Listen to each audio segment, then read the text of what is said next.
আপন, এটাকেই তুমি গ্রহণ করো, এটাকেই তুমি ধারণ করো। আল্লাহ সুবহানাহু ওয়া তাআলা কত সুন্দর করে বলছেন, কুল্লু নাফসিন যায়িকাতুল মাউত, প্রত্যেকটা আত্মার মৃত্যুর স্বাদ গ্রহণ করতে হবে। জীববিজ্ঞানের ভাষায় মৃত্যুর সংজ্ঞা হচ্ছে, প্রাণ আছে এমন জৈব পদার্থের প্রাণের পরিসমাপ্তির নাম মৃত্যু। সাধারণভাবে বোঝা যায় মৃত্যু মানে আপনার খাওয়া দাওয়া, চলা ফেরা, পেশাব পায়খানা, শ্বাস প্রশ্বাস, নড়াচড়া সব বন্ধ, সব শেষ, এর নাম মৃত্যু। এই মৃত্যু, এটার জন্য আপনাকে প্রস্তুত হতে হবে। মৃত্যু নিয়ে আমি দীর্ঘ আলোচনা করতে পারবো না, কারণ ওই সময় আমার নাই। আমি আপনাদের খুব কাছের মানুষ, আপনার আমার খুব কাছের মানুষ, আমি মাঝে মাঝে সুযোগ পাইলে একটু কথা বলি, এই তো। তা আমি দীর্ঘ আলোচনা করতে পারবো না, আমি সংক্ষেপে শেষ করে দিব। আমি বুঝতেছি যে আমার সময় শেষ হয়ে যাচ্ছে, আজরাইলের আগেই পরিচালক দাঁড়াই যেতেছে, অবস্থা খুব খারাপ মনে হইতেছে, শেষ করে দিব। আমি বেশি সময় নিব না, মৃত্যু নিয়ে লম্বা আলোচনা আমি করবো না, তবে একটা পরামর্শ দিয়ে যাব। অনুবাদটা করে নিচ্ছে আয়াতের। আল্লাহ সুবহানাহু ওয়া তাআলা বলছেন, ওয়া ইন্নামা তুওয়াফাউনা উজুরাকুম ইয়াওমাল কিয়ামাহ। মৃত্যু কেন হবে? কেন মৃত্যু হবে জানেন? আপনার মৃত্যুটা কেন হবে? এর একমাত্র প্রধান কারণ হচ্ছে, দুনিয়াতে আপনি যা করেছেন, যত কিছু, এগুলোর একটা বদলা আপনাকে পেতে হবে। কেন পেতে হবে? এটাই ইনসাফ, এটাই আল্লাহর বিচার, এটাই জুলুমের বিপরীত। আল্লাহ আপনার উপর জুলুম করবেন না। দেখেন, আমি একটা উদাহরণ দেই, বিবেক খাটিয়ে বোঝার চেষ্টা করেন। মনে করেন আপনার জমি একজনের গরু খেয়ে নিচ্ছে, আপনার জমির ধান একজনের গরু এসে খেয়ে নিচ্ছে, দৃশ্যটা আমি দেখছি। আমি কি করব? দুইটা কাজ করব। এক, গরুটা তাড়িয়ে দেব। দুই, যদি দুষ্টামি করার চিন্তা থাকে তো গরুটার এক খোঁড়া দিয়ে দেব। এখন আমি দুটার যেটাই করি কারো না কারো পক্ষে যাবে না? আমি যদি জমিটাকে বাঁচাই তাহলে জমিওয়ালার পক্ষে গেল, গরুটার খিদা মিটল না, গরুর বিপক্ষে গেল। আমি যদি গরুটাকে খাওয়াই তাহলে গরুর পেট ভরবে, জমিওয়ালার কিছু হবে না। এখন আমি যেটাই করি কারো না কারো ক্ষতি। কথা বোঝেন নাই মনে হয়, এগুলো পেচের কথা। আমি যেটাই করি কারো না কারো ক্ষতি, তারপরেও আমাকে একটা করতে হবে, এটাই নির্দেশ। এখন আমি যেটা করলাম আমার লাভ কি? একজনের লাভ হলো, কিন্তু আমার কি হলো? আমার যে কিছু হলো না এটা তো বিচার না। আমার কিছু হওয়ার জন্য এই বিচারটা আল্লাহ করবেন, এজন্য মৃত্যু লাগবে, না হয় বিচার হবে না। যেমন একজন মানুষকে হত্যা করেছে, তাকে ফাঁসি দিয়ে দিলাম, বিচার শেষ। এখন প্রশ্ন, একজনে বুম মেরে 100 মানুষ হত্যা করেছে, তাকে ফাঁসি কয়বার দেওয়া যাবে? তো বিচার কেমনে হইল? ওর তো 100 বার দেওয়া উচিত, না হয়তো ইনসাফ হলো না। একজন মারলেও একবার ফাঁসি, 100 জন মারলেও একবার ফাঁসি, এটা কোনো বিচার হলো? এই বিচারটাকে ইনসাফ পূর্ণ করার জন্য অবশ্যই মৃত্যু লাগবে। আপনার পরিবারের একজন সাধারণ অসহায় মানুষ আছে, যার সম্পত্তি লুটপাট করে আপনারা 14 জন মিলে খাইছেন, ও কোনোদিন আপনাদের বিরুদ্ধে দরবারও ডাকতে সাহস পায় না। তো এই মানুষটা যে পৃথিবীতে আসলো, সম্পত্তি যে লুটটা বাইটটা খাইলেন, এই মানুষটা আল্লাহর কাছে, আল্লাহ এই মানুষটার উপর জুলুম করলো না? ইনসাফ কি হলো? ইনসাফ হবে, আল্লাহ ইনসাফ করবেন, আল্লাহ জুলুম করেন না। আল্লাহ ইনসাফ কেমনে করবেন? হ্যাঁ, মরার পর দেখবেন দরবার লাগবে না, ওই দরবারের চেয়ে বেশি। আর আপনি যে এত লুটটা বাইটটা খাইছেন, আপনি আসেন, এজন্য মৃত্যুটা লাগে। মৃত্যু অবশ্যই আসবে। কেন আসবে? আল্লাহ কোরআনে বলে দিয়েছেন সুস্পষ্ট করে। মৃত্যু আসার কারণ আল্লাহ বলছেন, ওয়া ইন্নামা তুওয়াফাউনা উজুরাকুম ইয়াওমাল কিয়ামাহ। কিয়ামতের দিবসে, শেষ দিবসে তোমাকে সবকিছু বুঝিয়ে দেওয়ার জন্য তো মৃত্যুটা লাগবে। তুমি সব পাওনা বুঝে পাবে, সব যা করেছো, যত অন্যায় করেছো তারও, যত ভালো কাজ করেছো তারও, তোমার পাওনা তুমি বুঝে নেবে। তারপর আল্লাহ বলছেন, فَمَنْ زُحْزِحَ عَنِ النَّارِ وَأُدْخِلَ الْجَنَّةَ, তুমি যদি আস্তে আস্তে জাহান্নাম থেকে সরে আসো আর জান্নাতে যেতে পারো, তাহলেই তুমি সফল। কথাটা খেয়াল করেন, জুহজিহা, আস্তে আস্তে আস্তে আস্তে। আল্লাহ আপনাকে তাড়াতাড়ি জাহান্নাম থেকে সরতে বলেন নাই, তাড়াতাড়ি জাহান্নাম থেকে সরতে বলেন নাই। আল্লাহ কেমনে বলছে? আস্তে আস্তে। আল্লাহ আস্তে আস্তে বলছে, আপনি কি আস্তে আস্তে আসবেন? আপনার দৌড় দেওয়া লাগবে। আল্লাহ আস্তে আস্তে কেন বলছে? কারণ আল্লাহ জানে আপনার জাহান্নামের পাশে এক সেকেন্ডও সহ্য হন না পারবেন। আপনারে কঠিন আগুনের মধ্যে নিয়ে দাঁড় করে রেখে যদি কই তুমি আস্তে আস্তে বাইরো, আপনি কি করবেন? আমার কথা শুনবেন, একটু দৌড় দিবেন যে আমি আস্তে আস্তে কমু, কিন্তু আপনি নিজেরে বাঁচানোর জন্যই দৌড়াবেন। এই কথার আরো একটা রহস্য আছে। আল্লাহ কেন আস্তে আস্তে বলছেন? আপনি ইচ্ছা করলেই জাহান্নাম থেকে একবার বের হয়ে যেতে পারবেন না, অথবা জাহান্নামী কাজ থেকে একবার বাদ দিতে পারবেন না। যেমন মনে করেন আপনি সিগারেট খাচ্ছেন, আপনি বিড়ি খাচ্ছেন, এটা আপনার নেশা। আপনারে যদি বলি আস্তে আস্তে ছাড়েন, তো ছাড়তে পারবেন না, এটা একবারেই ছাড়তে হবে। বিষয়গুলো বুঝতে হবে কোনটা কিভাবে করতে হয়। তবে আপনি বিড়িও খান, মদও খান, এমন যদি হয়, আল্লাহ না করুন, তাহলে আপনাকে প্রথমে যদি বলি বিড়িটা ছাড়েন, এটা আপনার জন্য সহজ। বিড়িটা ছাড়লে তারপরে মদটা ছাড়বেন, এটা সহজ। আর আপনার যদি একবারে দুইটা ছাড়বেন, তো কতক্ষণ সাইডে দিয়ে ভরে করবেন, থাক দুটোটাই গাইলে অসুবিধা কি? মানে এই সমস্যা। এজন্য আপনাকে আস্তে আস্তে বলা হচ্ছে। আপনি পাপ হয়তো একবারে ছাড়তে পারবেন না, একবারে ছাড়তে পারবেন না, তবে সব সময় একটু হলেও পাপ ছাড়ার চেষ্টা আপনার করতে হবে, সব সময়। আজকে সকালে ঘুম থেকে উঠেই চিন্তা করতে হবে, আজকে কোন পাপটা করব না। আমি প্রতিদিন অন্যের উপর জুলুম করি, আজকে ঘুম থেকে উঠে চিন্তা করব আজকে এই জুলুমটা করব না। আমি প্রতিদিন ঘুষ খাই, আজকে চিন্তা করব থাক আজকে নিব না। একটু একটু চেষ্টা করেন, তাহলে দেখবেন আপনি জাহান্নাম থেকে বেঁচে গেছেন। আল্লাহ এভাবে আপনাকে সুযোগ দিচ্ছে, তুমি আস্তে আস্তে জাহান্নাম থেকে বেঁচে যাও।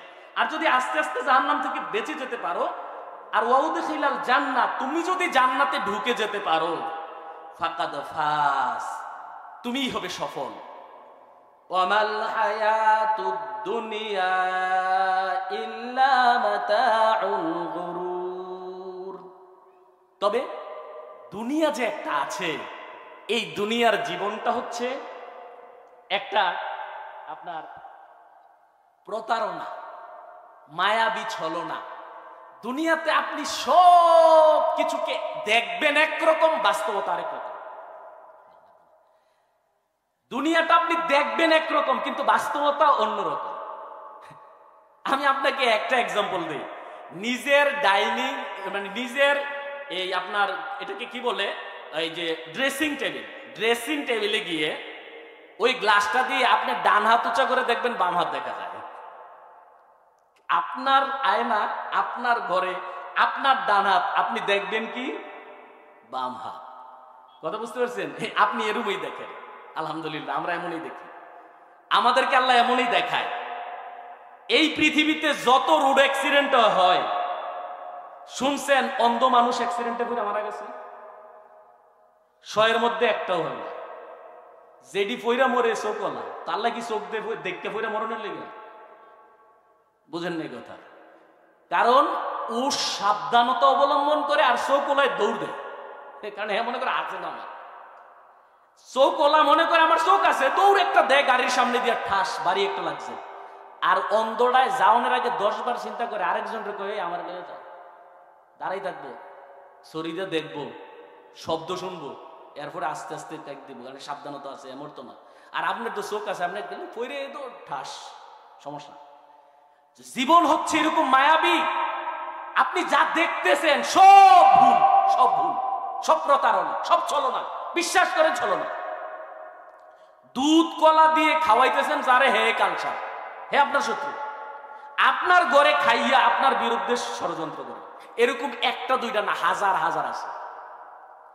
আপনার নিজের ছেলে আপনারে কাঠগড়ায় দাঁড় করে, এরকম একটা দুইটা ঘটনা হাজার হাজার আছে।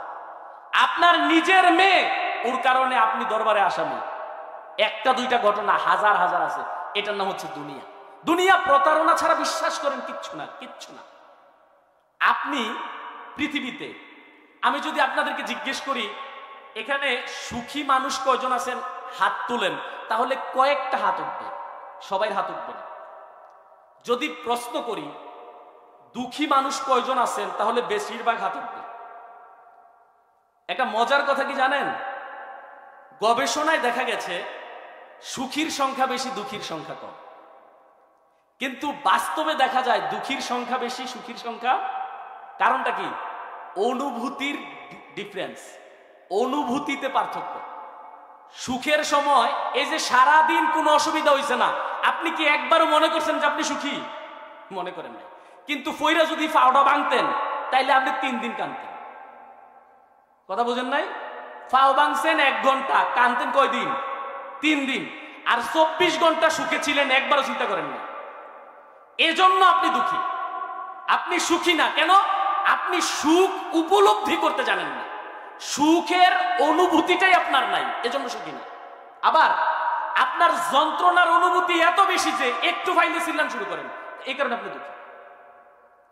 আরেকটা এক্সাম্পল দিই, আপনার একটা বিস্ফোরা হয়েছে, প্রচন্ড ব্যথা, কিন্তু মজার বিষয় কি জানেন, আপনি ঘুমাই গেছেন, বিস্ফোরার জায়গায় আছে, ভিতরে কিলবিল ঠিকই করতেছে, ব্যথাটা ঠিকই আছে, আপনি পান না। ব্যথাটা ঠিকই আছে, আপনি পান না। কেন? অনুভূতি নাই, অনুভূতি নাই। অনুভূতি না থাকলে বিস্ফোরার ব্যথাও পাওয়া যায় না।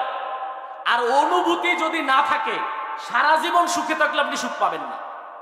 আসলে দুনিয়াটা এরকম মাইর পেঁচে, দুনিয়াটা এরকম পেঁচে লাগানো। এই দুনিয়াতে দেখবেন সবাই সবার যুগ বিয়োগ কইরা আপনারে বুঝাইয়া আপনারে একেবারে মদন বানাইয়া ছেড়ে দিয়েছে, জিততে গেছে। এটার নাম দুনিয়া। দুনিয়া আপনার এমন হিসাব দেখাইবো, মনে হইব যে এর চেয়ে বেশি জানু প্লেয়ার দুনিয়াতে কেউ নাই, কিন্তু হ্যাঁ আপনার মদন বানাইতেছে। এটাই বাস্তবতা। আল্লাহ এজন্যই বলছেন দুনিয়ার জীবন এটা মায়াবী ছলনা। আর তুমি এই জীবনের জন্য পরকালকে ধ্বংস করে দিচ্ছ, এই জীবনের জন্য তুমি মৃত্যুর আলিঙ্গনকে ভুলে গেছো, এই জীবনের জন্যই তুমি মৃত্যুটা বাদ দিয়ে দিয়েছো। অথচ মৃত্যুর যন্ত্রণা এত ভয়ানক, এত কঠিন যে স্বয়ং বিশ্বনবী মুহাম্মদ রাসূলুল্লাহ সাল্লাল্লাহু আলাইহি ওয়াসাল্লাম, মা আয়েশা রাদিয়াল্লাহু তাআলা আনহা বলছেন, মৃত্যুর পূর্ব মুহূর্তে নবীজি সাল্লাল্লাহু আলাইহি ওয়াসাল্লামের চেহারাটা গরমাক্ত হয়ে গেছে, ঘেমে গেছেন, তার মুখটা ভিজে গেছে ঘামে, মৃত্যুর যন্ত্রণায়। বিশ্বনবী সাল্লাল্লাহু আলাইহি ওয়াসাল্লাম থলি থেকে, পান পাত্র থেকে হাত ডুবিয়ে পানি নিচ্ছেন আর চেহারাটা মুছছেন আর বলছেন, লা ইলাহা ইল্লাল্লাহ ইন্নাল মাউতা লাসাকারাত। আল্লাহ ছাড়া কোনো ইলাহ নেই, আল্লাহ ছাড়া কোনো ইলাহ নেই, নিশ্চয়ই মৃত্যুটা অনেক কষ্টের। কে বলছেন? নবীজি সাল্লাল্লাহু আলাইহি সাল্লাম, পৃথিবীর সর্বশ্রেষ্ঠ মানুষ, নিষ্পাপ মানুষ, জান্নাতুল ফেরদাউসের অধিকারী মানুষ, মাকামে মাহমুদে আল্লাহ যার স্থান দিবেন সেই মানুষ মৃত্যুর সময় কপাল মুছছেন আর বলছেন মৃত্যুটা বড় কষ্টের। আর আপনি এখনো রঙের ঘোড়া দৌড়াচ্ছেন, আপনি মনে করতেছেন পইরা গেলাম মইরা গেলাম শেষ। না, বিষয়টা এত সোজা না। কার মৃত্যু কখন, কোথায়, কিভাবে কেউ জানে না, কেউ জানে না। আপনার মৃত্যু কখন, কোথায়, কিভাবে, এমন হতে পারে আপনার আহাল পরিবার আপনার পাশে নাই, হতে পারে আপনার সম্পত্তি আপনার পাশে নাই, হতে পারে আপনার কিছুই আপনার সঙ্গে নাই, ওই জায়গায় আপনার মৃত্যু। তখন বাঁচতে পারবেন শুধু যদি নিজেকে আল্লাহর হাতে সুপর্দ করতে পারেন। এছাড়া আল্লাহর কসম আর কোনো পথ নাই। এজন্য প্রতিদিন প্রতি মুহূর্তে নিজেকে আল্লাহর উপর সঁপে দিতে হবে, আল্লাহকে ওকিল বানাতে হবে, আল্লাহকে অভিভাবক হিসাবে মেনে নিতে হবে। তারপর আমাদেরকে জীবন পরিচালনা করতে হবে, সব আল্লাহর উপর ছেড়ে দিয়ে তারপর নিজের জীবন। আল্লাহ কি বলছেন? ইয়া আইয়ুহাল্লাযীনা আমানু, হে বিশ্বাসীগণ। এভাবে শুরু, শেষ কিভাবে জানেন? ওয়ালা তামুতুন্না ইল্লা ওয়া আনতুম মুসলিমুন। শেষে ভাবে প্রথমে ঈমান আর পরে সাবধান, মুসলমান না হয়ে মরো না। আচ্ছা, ইসলামের আগে ঈমান, ঈমানের পরে ইসলাম, তারপরে মুসলিম। মুসলিম কাকে বলে? যে ঈমান এনেছে সে কি ঈমানদার। মুসলিম কাকে বলে? এটা বুঝেন নাই কথাটা, একটা প্যাচ আছে। ঈমান আনলে কি হয়? মুমিন। যে ঈমান এনেছে সে কি মুমিন। আল্লাহ মুমিনকে বলছেন মুসলিম না হয়ে মরিস না।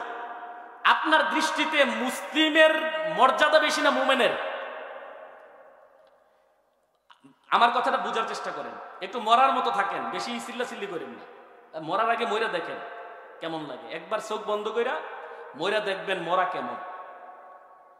এই কথাটা বুঝার চেষ্টা করেন, আগে ঈমান পরে মুসলিম। আল্লাহ বলছেন, আপনাকে আমি বলছি, আপনার কাছে মুমিন বেশি মর্যাদাবান না মুসলিম বেশি মর্যাদাবান? আমার কাছে, আমাদের কাছে স্বাভাবিকভাবে মনে হচ্ছে মুমিনের মর্যাদা বেশি। কারণ কি জানেন? এটা মনে হওয়ার একটা কারণ আছে, আমাদের দেশে গরু খাওয়ান্য মুসলমানের সংখ্যা বেশি। এই কারণে মানে মুসলমান তসলিমা নাসরিন নামটা কি সুন্দর জানেন? যত নাস্তিক আছে হেরার জন্ম মুসলমান, হেরার নাম দিয়ে ইসলাম। চিন্তা করে দেখি, এই জায়গায় আমরা ধরা খেয়ে গেছি। ঈমানের পর ইসলাম, আল্লাহর উপর ঈমান আনার পর, আল্লাহকে ওকিল হিসাবে মানার পর, আমার টোটাল লাইফ স্টাইল আল্লাহর নির্দেশে ইসলামী রুলসে চলবে, তাহলে আমি মুসলিম। কবু তো কহেছ দুনিয়া হতে বিদায় নিতেছে মুসলমান, প্রশ্ন আমার মুসলিম কোথায়, সে কি আছে আজও বিদ্যমান?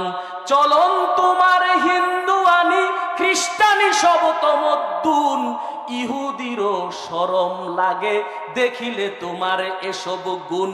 হতে পারো তুমি সৈয়দ মির্জা, হতে পারো তুমি সে আফগান, সব কিছু হও কিন্তু শুধাই বলো তো তুমি কি মুসলমান? কবি আলাউল প্রায় 350-400 বছর আগে এই কবিতা লিখেছে। আপনারে দেখলে মনে হয় আপনি খুব আক্ষেপ, আরে ইসলাম সইলা গেল, মুসলমানরা মাইরা লাইতেছে মিয়ানমারে, গাজার মুসলমানরা কি কঠিন পরিস্থিতি, আপনি দুনিয়া নিয়ে ব্যস্ত, আপনার মনে হচ্ছে মুসলমান শেষ। কিন্তু আমার প্রশ্ন, মুসলমানরা কই? কই মুসলমান? আপনি করেন হ্যাপি বার্থডে টু ইউ, আপনি দেন শারদীয় দুর্গা পূজার শুভেচ্ছা, আপনার এই আচরণ দেখার পরে ইহুদি শরমে গুমটা দেয়, আর আপনি কইতেছেন গাজায় মুসলমানের অবস্থা। এগুলো মুনাফিকি, প্রতারণা, ভণ্ডামি ছাড়া আল্লাহর কসম আর কিছু না। এই চরিত্র বদলাতে হবে। ঈমান আনার পর ইসলামকে এমন ভাবে ধরতে হবে, জীবনের প্রতি ফোঁটা রক্ত যদি জীবন্ত দেহ থেকে ঝরে পড়ে, তবুও ইসলাম থেকে এক চুল পরিমাণ সরা যাবে না। এর নাম মুসলিম। আল্লাহ বলছেন, উদখুলু ফিস সিলমি কাফা ওয়ালা তাত্তাবিউ খুতুওয়াতিশ শাইতান। কঠিন কথা, ইসলামে পরিপূর্ণ ঢুকবে, পরিপূর্ণ, আর শয়তানের পায়ের ছাপ দেখলেও কাছে যাওয়া যাবে না। আর আমরা তো শয়তানরে জড়াইয়া দইরা বুকের লগে মিলাইয়া গলার ভিতরে মাফলারের লগে রাইখা দেই, এরপরও গরু খাই আর মনে করি মুসলমান। তা আপনার মতো খাটাসের জন্য গরুর গোস্ত 800 কেন 8000 টাকা কেজি হওয়া উচিত। আপনি খাটাস কেন গরু খাইবেন? আপনি খাইলে তো হাই প্রেশার হইবে, আপনার অবস্থা খারাপ। তো এজন্য মাঝে মাঝে গরুর গোস্তের দাম বাড়াই দিয়া আপনার শিক্ষা দেওয়া উচিত আমি মনে করি। খালি গরু খাওয়ার জন্য ইসলাম নয়, মুসলিম নয়, আমাদেরকে সত্যিকার অর্থে মুসলিম হতে হবে। তো যাই হোক, আলহামদুলিল্লাহ।